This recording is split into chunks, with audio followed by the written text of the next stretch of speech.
it's Maggie Lockwood, and welcome to another episode of Pharmacy Technology and Management Review's Direct Access video series.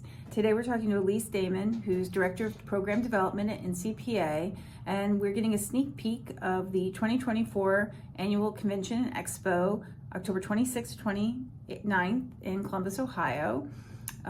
She is going to talk about the theme, GPS, Growth, Performance, and Success, and how the programming over the past year has been created to support pharmacies in that growth, performance, and success.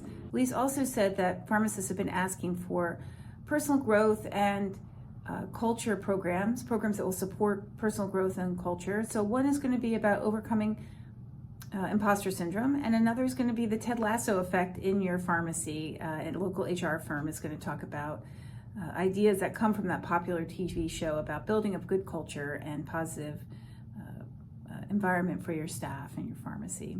So there's a lot of good information, and I hope you enjoy the episode. There is so much on the agenda. It is a busy few days, and I figured it would be nice to kind of highlight it. You did a great job outlining this, and focusing on a few of the agenda items and speakers.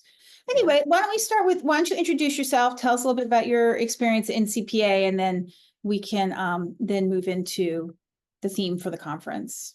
Absolutely. So I'm Elise Damman. I'm Director of Program Development at NCPA. I oversee all of our education programs and offerings that we do, including all of the sessions that we're putting together for the annual meeting. So we're really looking forward to our convention and getting the chance to reconvene in person.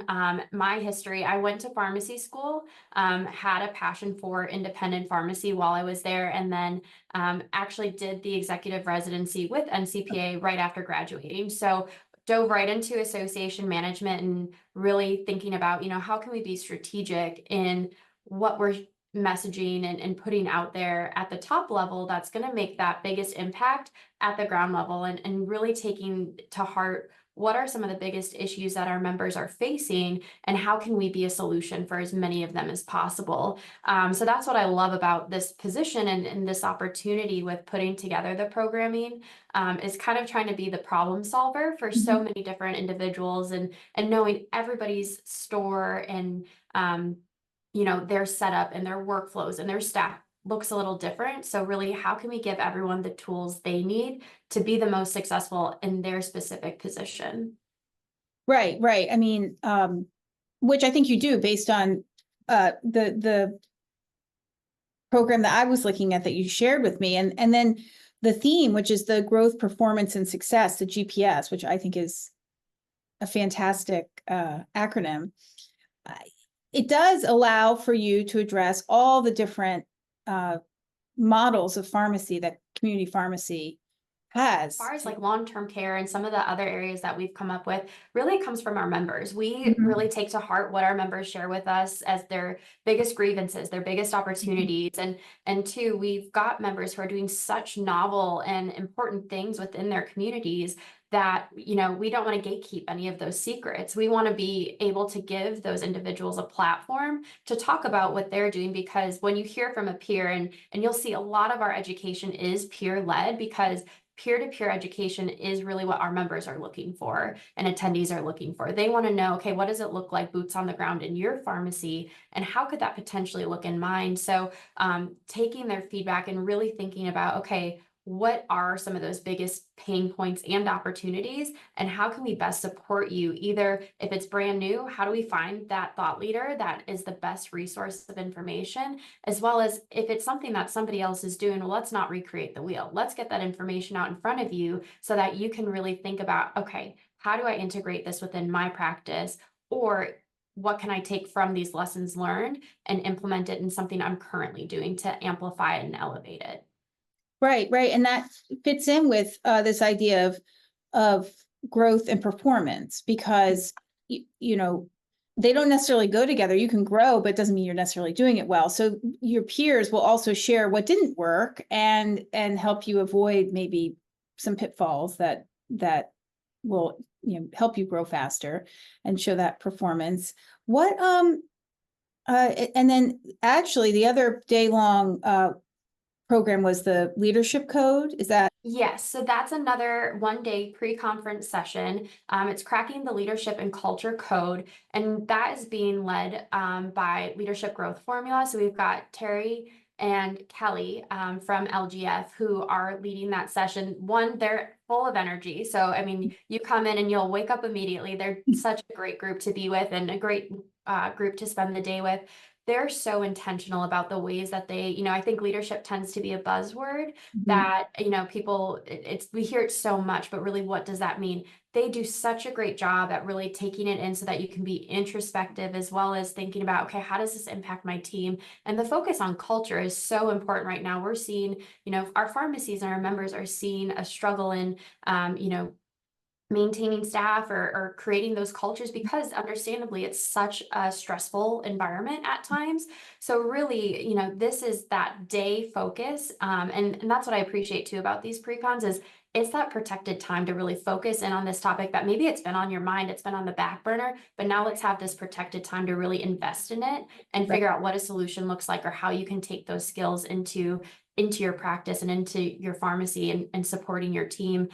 So there, we're really looking forward to that because not only is it focused on how do you become a better leader in supporting your team, but also how do you create a culture that is inclusive of team members and supportive of team members and really create your pharmacy as that destination where people want to be at work and it's that happy environment that everyone's looking for. So they do a great job with having hands-on workshops, practicing the skills in the moment, learning how to communicate, navigating difficult conversations, and all of that really delves into how to be a better leader and how to build that positive workplace culture within your pharmacy too. So we're looking forward to that one as well. And like I said, energy packed. They always come with a full bout of energy, some music, some videos. So no shortage of entertainment during that time too. You will definitely not drift off onto your phone. But the No. so it's really interesting you use the word investment because essentially you're saying take this time, invest in yourself, because by investing in yourself and learning these new skills, you're going to be investing in your pharmacy. Absolutely. And I think, that's something that really goes into the education that we pull together. We know that, taking time away from the pharmacy, especially for independent pharmacists, is tough, right? You don't have a ton of people to come in and always fill and backfill. So we know what an investment it is to come to the meeting and attend. And that's why we're so intentional about our education, really having those avenues and those resources that really fit a ton of different needs. If you're looking to implement a new service, we've got those. If you're looking to, focus in more on your non-pharmacist support staff, we've got education around that. If you're looking for workflow education, we've got that too. And we've also got a couple of things this year for some personal development. So focusing on, leadership, personal finances. Another one that I'm really excited for is something that is really renowned, and I think in kind of being the first roadblock to implementing a new service is imposter syndrome. So Mm. hearing from a peer on what that looks like I was going to, to ask you about that, how that came about. That's so yeah. interesting. So tell me more about that.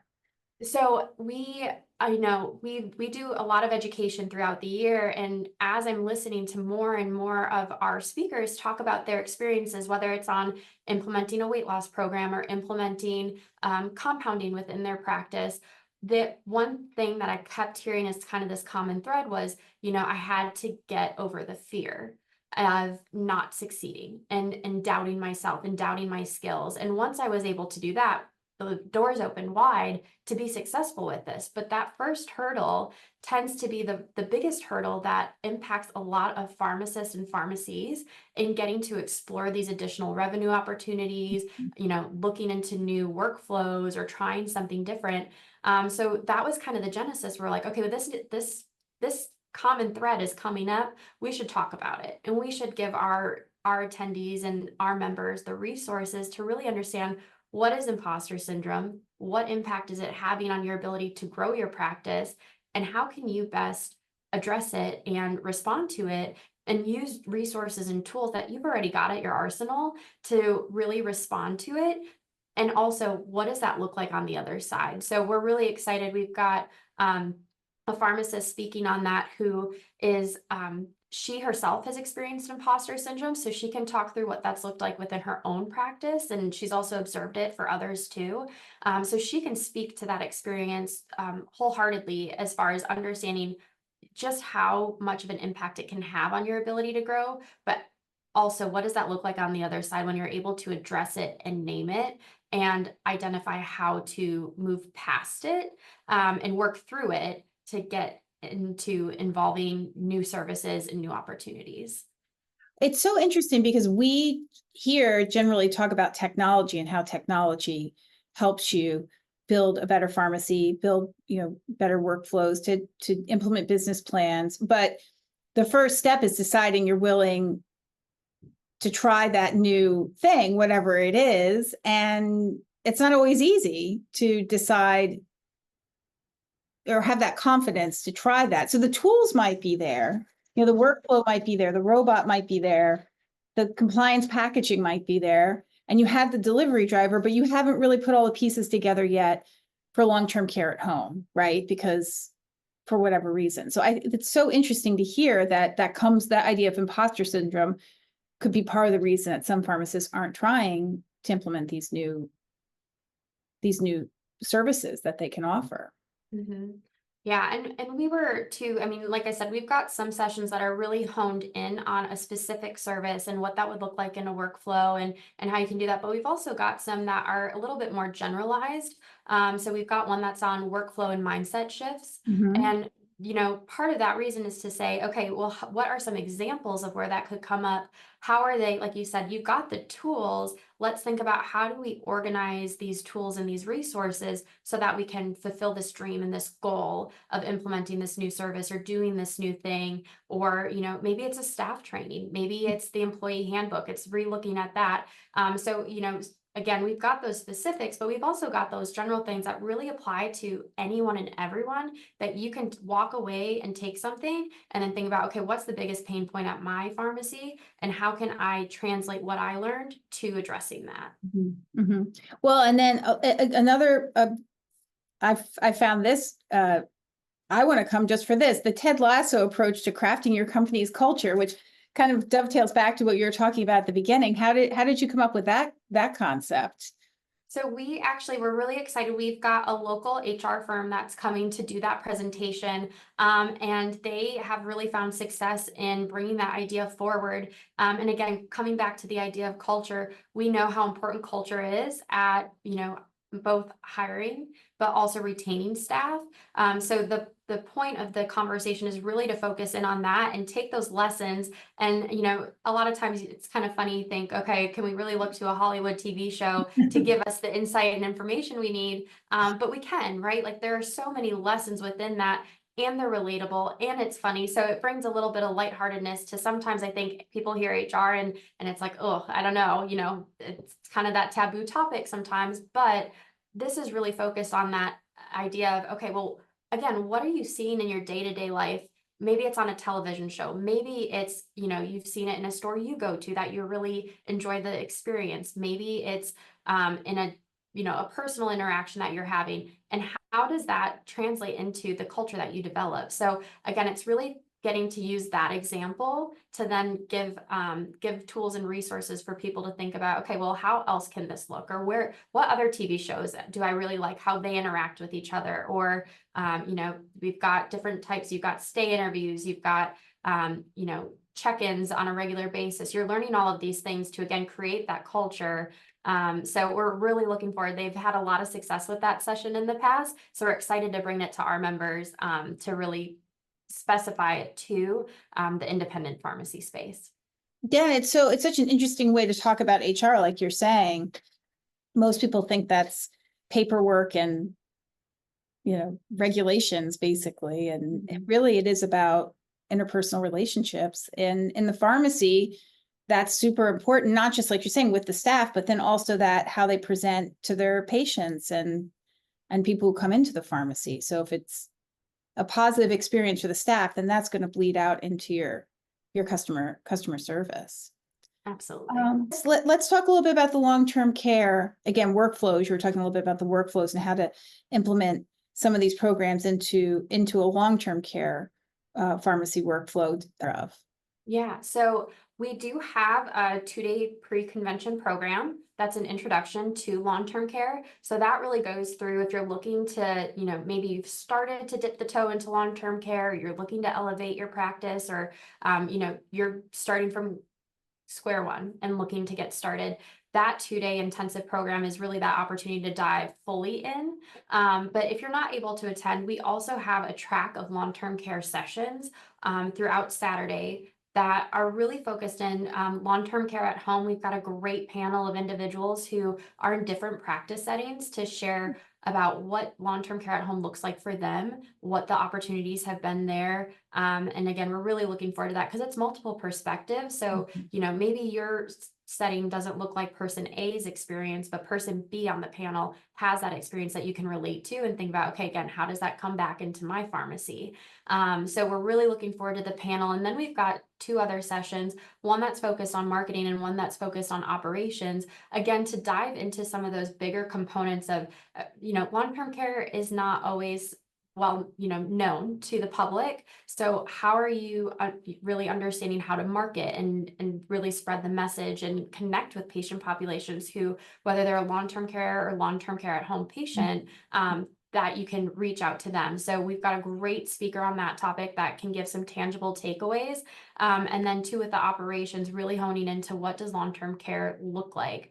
So if you are, again, in long-term care or looking to get more involved in long-term care, we've got a ton of resources and opportunities throughout, as well as a Shoot the Breeze session. Our Shoot the Breeze sessions that we have are non-CE sessions, but those are a great opportunity to kind of have that uninhibited conversation to share from peer to peer. Okay, what are the best practices that you have?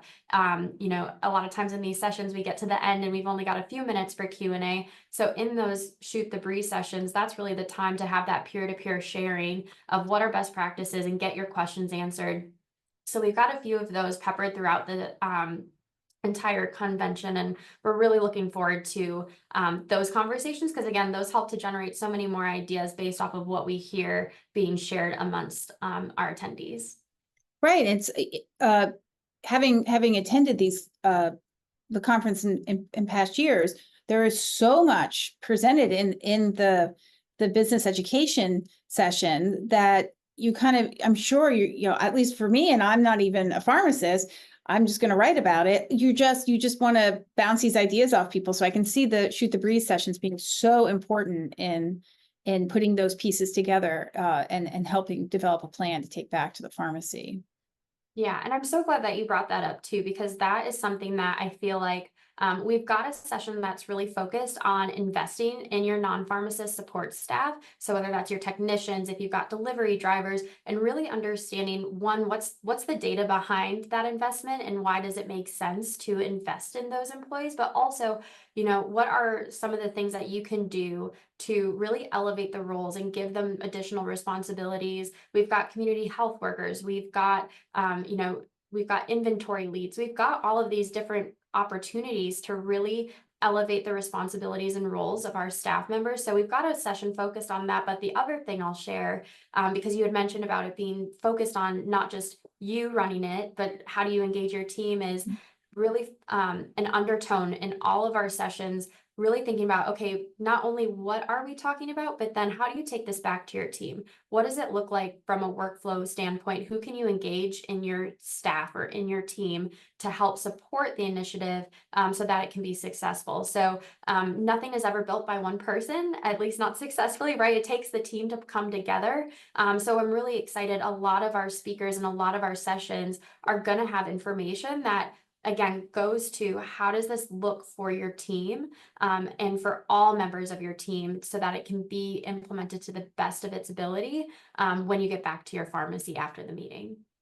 That's great. I mean, it really is a positive, uplifting experience and a good break, I'm sure, for pharmacists to have that time to think beyond the day-to-day, think big picture. So congratulations to you on putting together all this programming. Oh, thank you. I'm sure this is not easy for you.